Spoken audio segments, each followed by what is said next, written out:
Hello दोस्तों, स्वागत है आपका हमारे यूट्यूब चैनल स्टडी होम पर। दोस्तों, हम लेकर आए हैं आपके लिए स्टैटिक जीके पार्ट 1, जिसमें हम भारत के विषय में कुछ बुनियादी तथ्यों के बारे में जानेंगे। दोस्तों, कुछ ऐसे तथ्य जो कि किसी भी प्रतियोगी छात्र को पता होने चाहिए। दोस्तों, हमारी ये सीरीज आपकी किसी भी प्रतियोगी परीक्षा में बहुत ही उपयोगी साबित होगी।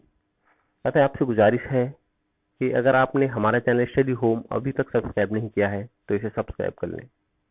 आइए शुरुआत करते हैं भारत के विषय में कुछ बुनियादी तथ्य। दोस्तों, भारत, जिसका क्षेत्रफल 32,87,263 वर्ग किलोमीटर है, विश्व का 7वां बड़ा देश है।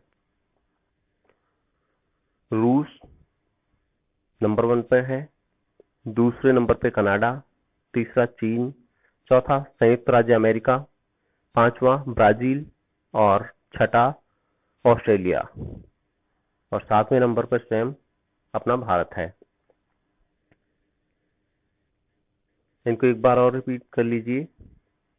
पहले नंबर पे रूस, दूसरे नंबर पे कनाडा, तीसरे नंबर पे चीन, चौथे पे संयुक्त राज्य अमेरिका, पांचवें पे ब्राजील और छठे पे ऑस्ट्रेलिया, 7वें पे भारत है क्षेत्रफल वाइज। दोस्तों, भारत की कुल भू सीमा लगभग 15,200 किलोमीटर है तथा समुद्री तट की लंबाई 7,516.6 किलोमीटर है। इन दोनों का अनुपात 2:1 है। एक बार रिपीट कर लेते हैं। भारत की कुल भू सीमा 15,200 किलोमीटर है तथा समुद्री तट की लंबाई 7,516.6 किलोमीटर है। इस तरह से इनका अनुपात लगभग 2:1 है। भारतीय राज्यों में गुजरात की समुद्री तट की लंबाई, जो कि लगभग 1600 किलोमीटर है, सबसे ज्यादा है। भारत का दक्षिणतम छोर कन्याकुमारी है। इंदिरा पॉइंट 2004 की सुनामी से पहले भारत का दक्षिणतम छोर था। 2004 की सुनामी के बाद भारत का दक्षिणतम छोर इंदिरा पॉइंट से कन्याकुमारी हो गया है। जिन देशों के साथ भारत की तटीय सीमा है वे हैं पाकिस्तान, अफगानिस्तान, चीन, नेपाल, भूटान, म्यांमार और बांग्लादेश। दोस्तों, भारत की सबसे लंबी सीमा बांग्लादेश के साथ है, जो कि लगभग 4,000 किलोमीटर है। भारत का निकटतम देश, जिसमें भारत की कोई तटीय सीमा नहीं है, श्रीलंका है। भारत और श्रीलंका के बीच एक पाक स्टेट, जिसको हिंदी में जलडमरू मध्य भी कहते हैं, तथा मन्नार की खाड़ी को जोड़ती समुद्री नहर है। भारत और श्रीलंका के बीच कोई तटीय सीमा नहीं है। भारत और श्रीलंका को जो जोड़ते हैं पाक स्ट्रेट और मन्नार की खाड़ी के बीच समुद्री नहर है। दोस्तों, अब आते हैं जनसांख्यिकीय तथ्य। भारत की जनसंख्या 1 मार्च 2011 को 1,21,05,69,573 थी, जिनमें 62,31,21,843 पुरुष तथा 58,74,47,730 महिलाएं थी। भारत के पास विश्व के कुल वर्गफल, कुल जो एरिया है, 13.579 करोड़ यानी कि 13,579 लाख वर्ग किलोमीटर का केवल 2.4% हिस्सा है एरिया का, जबकि विश्व जनसंख्या का यहाँ पर 16.7% निवास करता है। विश्व क्षेत्रफल का कुल है हमारे पास 2.4% और जबकि जनसंख्या का है हमारे पास 16.7%। भारत का लिंगानुपात प्रति 1000 पुरुषों के पीछे 943 महिलाएं हैं। भारत की कुल साक्षरता दर 74.04% है, जिसमें 82.14 पुरुष साक्षरता और 65.46 महिला साक्षरता। विश्व की 40% आबादी, 3 सबसे अधिक आबादी वाले देशों चीन 134 करोड़, अमेरिका 30.87 करोड़ और भारत 121 करोड़ है। ये विश्व के सबसे अधिक आबादी वाले देश हैं। 1991 तक मतगणना पल 1 मार्च की सूर्योदय का समय था। मतगणना जब की जाती थी तो 1 मार्च को सूर्योदय के वक्त की जाती थी। 2001 से यह समय 1 मार्च से 00 यानी 0 आवर कर दिया है, यानी रात के 12 सही जब 0 आवर होता है उस समय से। विश्व में भारत का स्थान, कुछ तथ्य जिनमें भारत का पहला स्थान है और जिनमें महत्वपूर्ण स्थान है, आइए जानते हैं। दुनिया में सरकार समर्थित परिवार नियोजन लागू करने वाला पहला देश है भारत। विश्व का सबसे बड़ा डाक नेटवर्क भारत में है। सर्वाधिक पशुधन आबादी यहाँ पर है और दूध का सबसे बड़ा उत्पादक भारत है। इसके अलावा दुनिया में बाजरे का सबसे बड़ा उत्पादक है। सोने के आभूषण का सबसे बड़ा उपभोक्ता है, कंज्यूमर, यानी सबसे ज्यादा डिमांड यहाँ पर रहती है सोने के आभूषण की।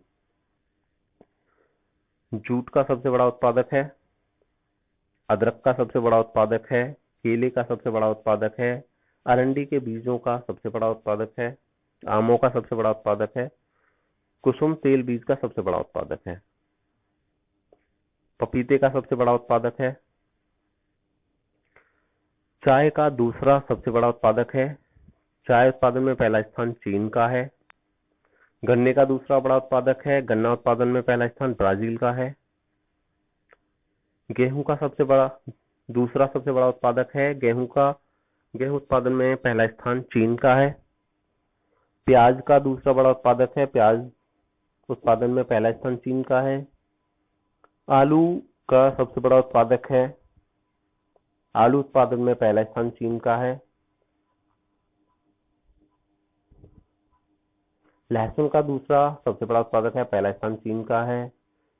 चावल का दूसरा सबसे बड़ा उत्पादक, पहला स्थान चीन का है। दोस्तों, जैसा कि हम देख रहे हैं कि चीन बहुत चीजों में के उत्पादन में पहले स्थान पर है, जैसे कि चाय के उत्पादन में चीन पहले स्थान पर है, गेहूं के उत्पादन में चीन पहले स्थान पर है, प्याज के उत्पादन में चीन पहले स्थान पर है, आलू के उत्पादन में चीन का पहला स्थान है, लहसुन के उत्पादन में चीन का पहला स्थान है, चावल के उत्पादन में चीन का पहला स्थान है। तो दोस्तों, ये तथ्य याद रखने योग्य हैं, आप इन्हें याद रख सकते हैं। बिनौला का दूसरा सबसे बड़ा उत्पादक भारत है और पहला स्थान चीन का है। रेशम का दूसरा सबसे बड़ा उत्पादक, पहला स्थान चीन का है। बिनौला का दूसरा सबसे बड़ा उत्पादक, पहला स्थान चीन का है। विश्व में सबसे ज्यादा कृषि योग्य भूमि संयुक्त राज्य अमेरिका में है, जिसके बाद भारत का स्थान है। रिपीट करता हूं कि विश्व में सबसे ज्यादा कृषि योग्य भूमि संयुक्त राज्य अमेरिका के पास है, जिसके बाद भारत का स्थान है। यानी भारत के पास दूसरे नंबर पे कृषि योग्य भूमि है, पहले नंबर पर संयुक्त राज्य अमेरिका है। भारत उर्वरक का तीसरा सबसे बड़ा उत्पादक है और दूसरा सबसे बड़ा उपभोक्ता है, यानी डिमांड में ये दूसरे नंबर पर है। भारत में थोरियम का सबसे बड़ा भंडार है। यह भारत के केरल राज्य में सबसे अधिक मात्रा में पाया जाता है। दोस्तों, ये आंकड़े हमने कृषि जानकारी खाद्य एवं कृषि संगठन की वेबसाइट पर उपलब्ध ताजा आंकड़ों के अनुसार एकत्रित किए हैं, आप जाकर चेक कर सकते हैं। अब आते हैं भारतीय राज्यों के बारे में जनसंख्या तथ्य। दोस्तों, भारतीय राज्यों में उत्तर प्रदेश सबसे अधिक आबादी वाला राज्य है, जिसकी आबादी 19,98,12,341 है। और सिक्किम जिसकी सबसे कम आबादी है, सबसे कम आबादी वाला राज्य है, जिसकी आबादी है 6,10,577, यानी सबसे ज्यादा आबादी वाला राज्य यूपी और सबसे कम आबादी वाला राज्य सिक्किम। दूसरे, तीसरे, चौथे और पांचवें नंबर पर हैं महाराष्ट्र। दोस्तों, इनकी जनसंख्या हम याद नहीं कर सकते हैं, हम इनका क्रम याद कर सकते हैं। यानी कि हमने याद किया कि पहले स्थान पर है यूपी आबादी में, दूसरे स्थान पर है महाराष्ट्र और तीसरे स्थान पर है बिहार, चौथे पे पश्चिम बंगाल और पांचवें स्थान पर है मध्य प्रदेश। एक बार रिपीट कर लेते हैं। जनसंख्या के मामले में सबसे पहले नंबर पर है यूपी, दूसरे नंबर पर है महाराष्ट्र, तीसरे पर है बिहार, चौथे में पश्चिम बंगाल और पांचवें नंबर पर है मध्य प्रदेश।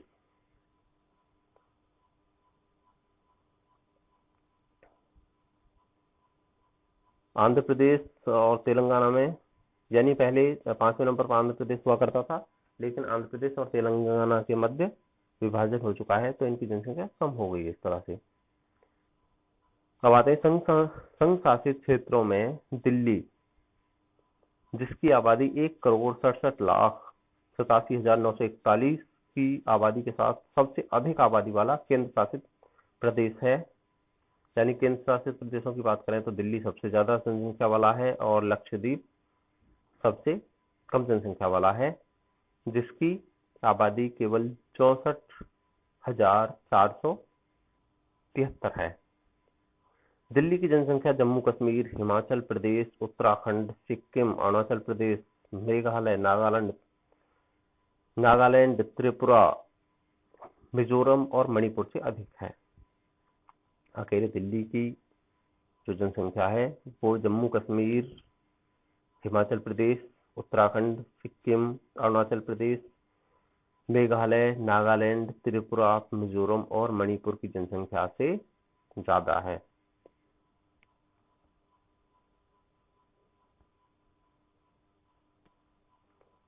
दूसरा सबसे अधिक आबादी वाला केंद्र शासित प्रदेश है पुदुचेरी, जिसकी जनसंख्या है 12,47,953 और चंडीगढ़ जिसकी आबादी है 10,55,450, यह है तीसरे नंबर पर है। तो यानी हम केंद्र शासित प्रदेशों की बात कर रहे हैं तो पहले नंबर पर है दिल्ली, दूसरे नंबर पर है पुदुचेरी और तीसरे नंबर पर है चंडीगढ़। अब दोस्तों बात करते हैं जनसंख्या घनत्व की। तो जनसंख्या के अधिकतम घनत्व वाला प्रदेश है बिहार, जहां घनत्व 1106 व्यक्ति प्रति वर्ग किलोमीटर है। सबसे ज्यादा डेंस्ड पॉपुलेशन किस राज्य की है? बिहार की। यहाँ पर 1106 व्यक्ति प्रति वर्ग किलोमीटर में रहते हैं। जनसंख्या के घनत्व में सबसे कम घनत्व वाला राज्य है हमारा अरुणाचल प्रदेश। यहाँ पर केवल 17 लोग प्रति वर्ग किलोमीटर में रहते हैं। जनसंख्या के अधिकतम घनत्व वाला केंद्र शासित प्रदेश की बात करें तो दिल्ली है, और जहां का घनत्व है 11,320 व्यक्ति प्रति वर्ग किलोमीटर। अगर राज्यों में बात करेंगे तो राज्यों में बिहार है सबसे ज्यादा जनसंख्या घनत्व वाला, और राज्यों में सबसे कम घनत्व वाला राज्य है अरुणाचल प्रदेश। और अगर केंद्र शासित प्रदेशों की बात करें तो दिल्ली में सबसे ज्यादा घनत्व है पॉपुलेशन का, और सबसे कम घनत्व वाला केंद्र शासित प्रदेश है अंडमान और निकोबार द्वीप समूह, जहां केवल 46 लोग प्रति वर्ग किलोमीटर में रहते हैं। जनसंख्या के अधिकतम घनत्व वाला जिला उत्तरी पूर्वी दिल्ली है, और दिल्ली में भी अगर हम बात करें जिले की तो इसका जिला है नॉर्थ ईस्ट। उत्तरी पूर्वी जिला है दिल्ली का, जहां पर सबसे ज्यादा घनत्व है 37,346 व्यक्ति प्रति वर्ग किलोमीटर में रहते हैं। अच्छा, जनसंख्या के सबसे कम घनत्व वाला जिला है लाहौल और स्पीति। ये पड़ता है हिमाचल प्रदेश में, जहां केवल 2 व्यक्ति प्रति वर्ग किलोमीटर में, यानी 1 वर्ग किलोमीटर के एरिया में केवल 2 लोग रहते हैं, लाहौल और स्पीति। अब आते हैं लिंग संगठन। भारतीय राज्यों में केरल का लिंगानुपात सबसे कम है, जहां पर 1084 महिलाओं के अनुपात में 1000 पुरुष हैं। सबसे अधिक कहां का है? केरल का, जहां पर 1084 महिलाओं के अनुपात में 1000 पुरुष हैं। और हरियाणा का लिंगानुपात सबसे कम है, जहां पर 877 महिलाओं के अनुपात में 1000 पुरुष हैं। सबसे अधिक है केरल का 1084 पे 1000 पुरुष, और हरियाणा का सबसे कम है, जहां पर 877 महिलाओं पर 1000 पुरुष हैं। केंद्र शासित प्रदेशों में पुदुचेरी का लिंगानुपात सबसे अधिक है, जहां पर 1038 महिलाओं के अनुपात में 1000 पुरुष हैं। और दमन और दीव का लिंगानुपात सबसे कम है, जहां पर 618 महिलाओं के अनुपात में 1000 पुरुष हैं। अब आते हैं साक्षरता। भारतीय राज्यों में साक्षरता दर केरल की है 93.91, जो कि सबसे अधिक है। और दूसरे स्थान पर है मिजोरम, जिसकी है 91.58%। साक्षरता दर के अनुसार बिहार 63.82% साक्षरता, और राजस्थान जिसकी है 67.06 अंतिम 2 स्थानों पर हैं। यानी सबसे लास्ट स्थान पर है बिहार और सेकंड लास्ट पर है राजस्थान, अगर नीचे से देखें तो। 4 राज्यों ने योजना आयोग द्वारा निर्धारित 85% से ऊपर की साक्षरता दर का लक्ष्य 2011-12 तक प्राप्त कर लिया है। वे राज्य हैं केरल, मिजोरम, त्रिपुरा और गोवा। यानी इनकी साक्षरता दर अब 85% से ऊपर है। 6 केंद्र शासित प्रदेशों ने योजना आयोग द्वारा निर्धारित 85% से ऊपर की साक्षरता दर का लक्ष्य 2011-12 तक प्राप्त कर लिया है। वे हैं लक्षद्वीप, दमन और दीव, पुदुचेरी, चंडीगढ़, दिल्ली तथा अंडमान तथा निकोबार द्वीप समूह।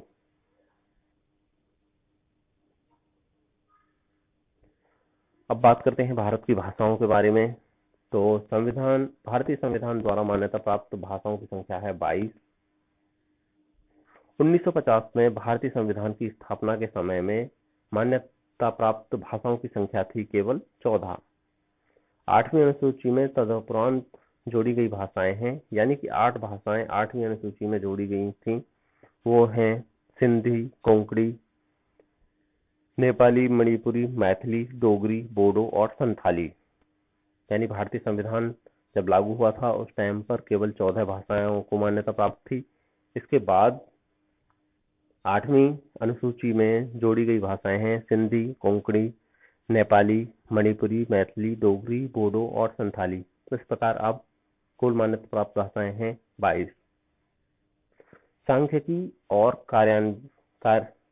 और कार्यक्रम कार्यान्वयन मंत्रालय की 2011 की रिपोर्ट के अनुसार पहचान योग्य मातृभाषाओं की संख्या है 234।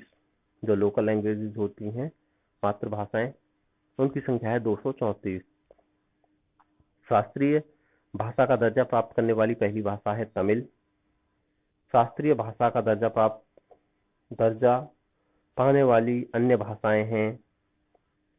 सबसे पहले शास्त्रीय भाषा का दर्जा मिला था तमिल को, और इसके अलावा भी मिला है संस्कृत, कन्नड़, मलयालम, तेलुगु और उड़िया को।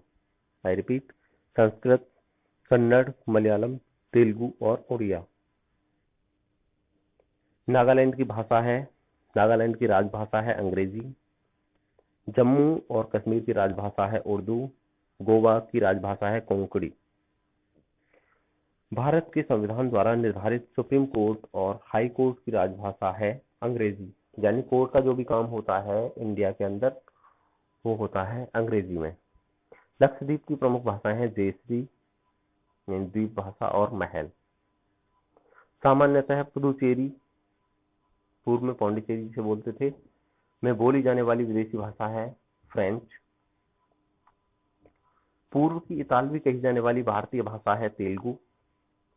भारत का एकमात्र राज्य जहां संस्कृत राजभाषा के रूप में मान्य है तो वो है उत्तराखंड। अंडमान और निकोबार द्वीप समूह के प्रमुख भाषाएं हैं हिंदी, निकोबारी, बंगाली, तमिल, मलयालम और तेलुगु। अंग्रेजी, यहाँ पर नोट करने वाली बात यह है, अंग्रेजी मान्यता प्राप्त भाषाओं की सूची में नहीं है। अब आते हैं भाषा को बढ़ावा देने के लिए स्थापित संस्थान जो कि सरकार ने स्थापित किए हैं। कहां कहां पर किए हैं आइए जानते हैं। भारतीय भाषा संस्थान ये स्थापित है मैसूर, कर्नाटक में। महात्मा गांधी अंतर्राष्ट्रीय हिंदी विश्वविद्यालय ये स्थापित है वर्धा, महाराष्ट्र में। अंग्रेजी और विदेशी भाषा विश्वविद्यालय ये है हैदराबाद, आंध्र प्रदेश में। राष्ट्रीय संस्कृत संस्थान नई दिल्ली में। श्री लाल बहादुर शास्त्री राष्ट्रीय संस्कृत विद्यापीठ नई दिल्ली में। राष्ट्रीय संस्कृत विद्यापीठ तिरुपति में। और मौलाना आजाद राष्ट्रीय उर्दू विश्वविद्यालय हैदराबाद में। केंद्रीय शास्त्रीय तमिल संस्थान चेन्नई में स्थापित किए हैं। अब आते हैं भारतीय संविधान की 8वीं अनुसूची में भाषाओं की सूची। जैसा कि हमने पहले भी पढ़ा,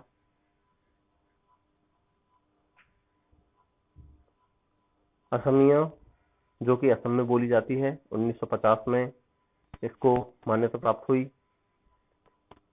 बंगाली जो कि पश्चिम बंगाल में बोली जाती है 1950 में मान्यता मिल गई थी। बोडो बोली जाती है असम और पश्चिम बंगाल में, 2003 में मान्यता मिली। नंबर 4 डोगरी बोली जाती है जम्मू और हिमाचल प्रदेश में, 2003 में मान्यता प्राप्त मिली। गुजराती गुजरात में बोली जाती है 1950 में मान्यता मिल गई थी।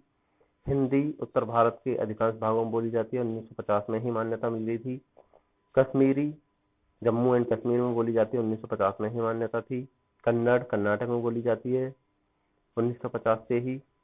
कोंकणी गोवा और कर्नाटक के कुछ हिस्सों में बोली जाती है 1992 में से मान्यता मिली। मलयालम केरल में बोली जाती है 1950 में मान्यता मिली। मणिपुरी मणिपुर में बोली जाती है 1992 में मिली मान्यता इसे। मराठी महाराष्ट्र में बोली जाती है 1950 में मान्यता मिली। मैथिली बिहार के कुछ हिस्सों में बोली जाती है 2003 में मान्यता मिली। नेपाली सिक्किम और पश्चिम बंगाल के कुछ हिस्सों में बोली जाती है 1992 में मान्यता मिली। उड़िया उड़ीसा में बोली जाती है 1950 से ही मान्यता है। पंजाबी पंजाब और चंडीगढ़ में बोली जाती है 1950 से ही मान्यता है। संस्कृत 1950 से ही मान्यता है। सिंधी गुजरात राजस्थान और महाराष्ट्र में बिखरी हुई है 1967 में मान्यता मिली। नंबर 19 संथाली बोली जाती है झारखंड बिहार पश्चिम बंगाल में संथाल जनजाति द्वारा बोली जाती है 2003 में मान्यता मिली। तमिलनाडु और पुदुचेरी में बोली जाती है 1950 में मान्यता मिली। तेलुगु तेलंगाना और आंध्र प्रदेश में बोली जाती है 1950 में मान्यता मिली। उर्दू उत्तरी भारत में बोली जाती है 1950 से मान्यता में है। दोस्तों आज के इस वीडियो में इतना ही। हमारे ये वीडियो देखने के लिए धन्यवाद। आपको हमारा ये वीडियो कैसा लगा हमें कमेंट करके जरूर बताएं। अगर अच्छा लगा हो तो आप इसे लाइक करें, शेयर करें ताकि हम आगे आने वाली वीडियोज आपके लिए और जल्दी से जल्दी बना सकें। धन्यवाद।